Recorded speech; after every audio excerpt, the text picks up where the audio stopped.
ThaBoxingvoice.com here with the new champ of the world, Jamel. First of all, congratulations, bro. Great performance. Thank you. A lot of people wrote you off, but you know, I don't want to say that's something you're used to, but something that you've had to overcome, adversity you've had to overcome in your career in the past. Oh yeah. You know, you took some defeats in the past, and here you are, champion of the world. You're now able to basically do as, I wouldn't say as you please, but you have a lot of options, a lot of people calling you out. Right now, a couple weeks post-fight, where's your head at? Where's your mind at? How are you feeling? Right now, you know, I'm just enjoying it, man. But like at the same time, I'm still hungry. I'm even hungrier now that because I want to just keep going. You know what I mean? I never want to just stop at just, you know, winning the title. Now I want to, you know, defend my title and then even unify the titles. But I feel good overall, and I'm just blessed. Now, going into the fight, they were really pushing, obviously, the military background as they should. A lot of veterans were backing you, a lot of military there. Right. I don't believe you were in here, but I spoke to you earlier, so I brought it up to Bob. I'm like, you know, what are the possibilities, you know, Veterans Day weekend of getting a fight on the military installation? He said that is basically what Top Rank, obviously yourself, would like. What would that mean to you and to the fellow brothers that you have served alongside? Oh, that means the world, man, because like I said, what other veteran out there right now is on that stage in boxing, if not any other sport, really. Exactly. And that's why I always try to conduct myself well, because like I said, I don't represent just myself, I represent our armed forces. So, you know, yeah, like they put boxing on a world title scene and on a military installation. That'll be a huge honor, and I think it'll do huge numbers, and the people will come out. Now, that said, you know, hopefully we can't see that for your first title defense. Right. Hopefully it is Veterans Day weekend. There's obviously other champions out there at 130. You got the likes of Gervonta Davis. Right. He has a homecoming fight next month. That same day, Tevin Farmer's fighting a mandatory. And then, obviously, Miguel Berchelt as well. It's next week, I believe. Say it again? I believe it's next week, Miguel Berchelt. No, I mean, not Berchelt. I'm thinking about Machado and the Concio fight next week. But, yeah, Berchelt out there as well. Right. Out of those fighters out there, which one draws your interest the most? Like, which one do you feel like, you know what, that's the guy I want at least next? Berchelt. Because they have him ranked as number one. And it's the easier fight to make with all these, you know, politics. Yeah, exactly. So I mean, and well, you know, he works with Top Rank. I'm with Top Rank, so it's the easier fight to make. But like I said, it's crazy because, you know, after I won the title, well, before I won the title on the weigh-in, you know, he showed up to the weigh-in. We all took a picture of me, Ito, and himself. Right. And then after the fight, you know, he came into the ring to announce that he wanted a unification fight. But a week later, it seemed like, you know, he changed his mind, saying that the fight was so-called boring now. And I wanted to ask you about that.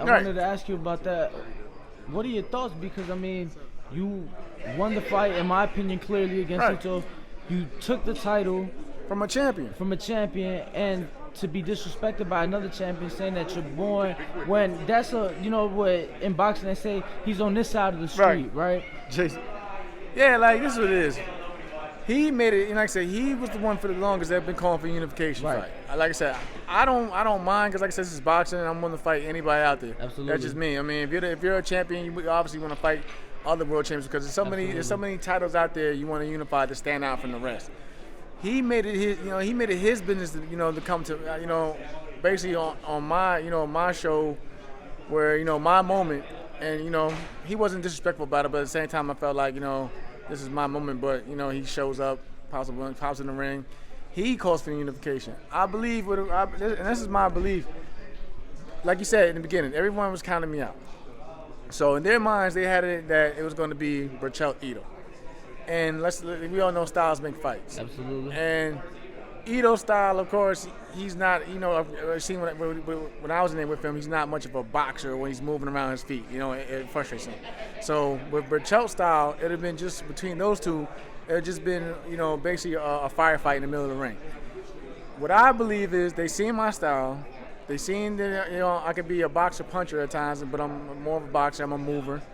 And my style is, as you can see, just sometimes just makes fighters look bad. And you know, and it, like I said, Makes them uncomfortable. it makes them uncomfortable. Yeah, and it frustrates them because you see him having to Ito, and Ito, like I said, I'm proud of my achievement because I took the title from a champion. I didn't win a vacated title, you know, anything like that. I don't think it was controversial. No, you know, yeah, exactly. It was a clear, cut. exactly. It was a clear cut win. So I believe when he got in the ring, his intentions were to size me up, of course. So when he got in there, he seen when I'm fully rehydrated that you can look at the pictures now and everything that I'm probably the bigger man. Right. And he's not used to that. If you look at his last 4 or 5 fights, he's been basically bullying and beating on everybody. And plus, they're standing right in front of him to get, you know, to get hit on. To get hit. Me, I'm not that type of fighter. I'm not that stupid. You know what I'm Very saying? Exactly. I'm elusive. And I actually take time to study my opponents. I've been watching Berchelt for years, actually. You know, a lot of people don't know that. I watch everybody. We have a common opponent, matter of fact, Eduardo Flores. And that's the because I had to fight him back a couple of years ago. I think in 2016. So when I was doing my research, I seen that he fought Berchelt. He actually knocked out Berchelt in that fight.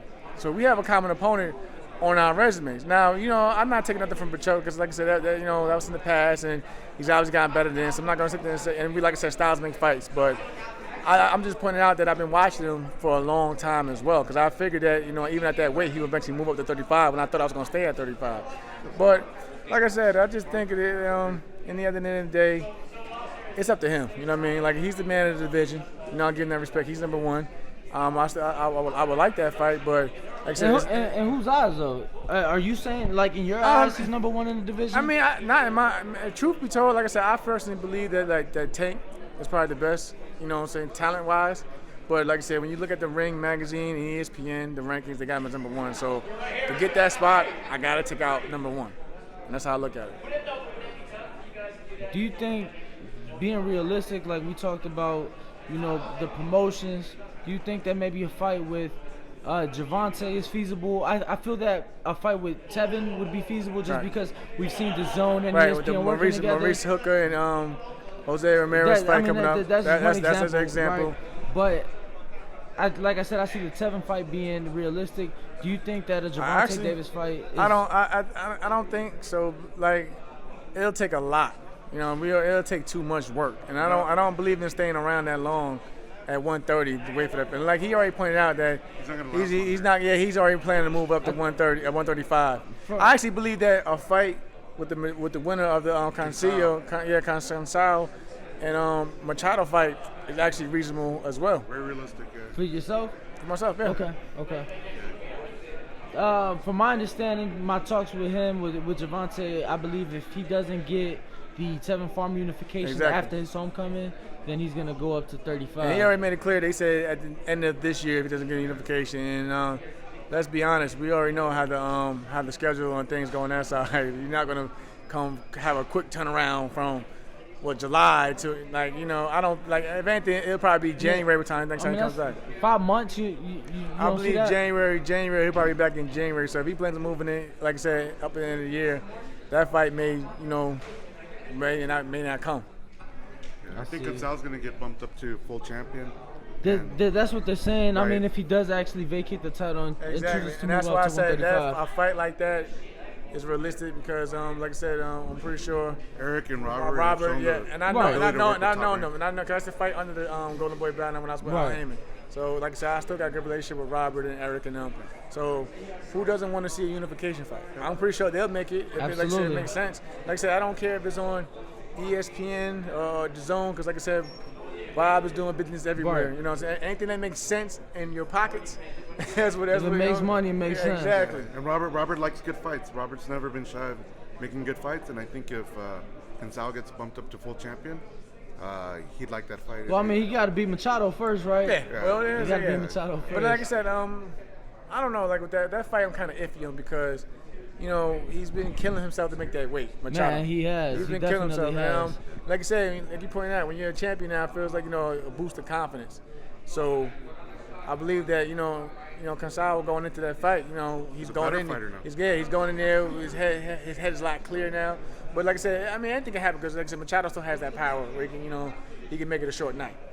Yeah, and I think Berchelt eventually will have to come see him because the fans know, and the fans have started going in and seeing the response and fans are savvy about who they cheer for, and when they see that the guy that was supposed to be a monster, all of a sudden it's kind of backing away, Right. and it's playing out in front of them, they're saying, "Wow, wait a minute, what happened?" All of Right. a sudden Jamel won the title, and everyone's You gotta come see me, right? Yeah. Eventually, you gotta come see me. And I'm trying to come see him. You know what I mean? and you know what? Like you said, on paper, that should be the easiest fight to make, right? Because of the promotion you guys both. And they were pushing. They were pushing Right. for it. Like Top Rank was really pushing for the fight. But it's like you can't force anybody they didn't want to do, especially when Right. when two champs hold titles. It's not like I'm gonna be the mandatory because I'm not in the sanctioning anymore. You know what I mean? But like I said, it comes down to the fighters want to fight each other, and if it's a fight that happens, or they want, I'm more than willing to do it. I mean, why not? Lastly, before I let you go, talk a little bit about Bomac. I asked, we were talking to Bob. He brought up how you coming over to Top Rank had a lot to do with Brian McIntyre, basically giving you the credit and acknowledging the talent that you had. Talk about that relationship and working alongside himself, Terrence Crawford, and that great team. I know you guys spent a lot of time in Colorado It's Springs. funny because him also, he played a part in me coming to Top Rank. They all played. Right, He had right, a share right. hand in it. But it's been great. Like Bud actually told them from a fight, he said, "Hey, you might want to get behind Jamel because I worked with Bud during the Indongo camp, so I was one of his sparring partners. So Bud see me up close, what I could do. And he was just saying like, hey, get behind this guy because he can fight. He can really fight. Just give him an opportunity. So when everybody, putting their word in and pitching in their opinion, it was one of those things where Top Rank was saying, okay, at first it was like, okay, let's give him a couple of fights, see how he looks. Then it was like, okay, let's give him one of our guys, coming on the B side and see how he looks from there. But then it came somebody wising up and said, well, what if he beats one of our guys and somebody else grabs him? Because I was talking with Golden Boy, I was talking with Main Events, I was talking with everybody at the time.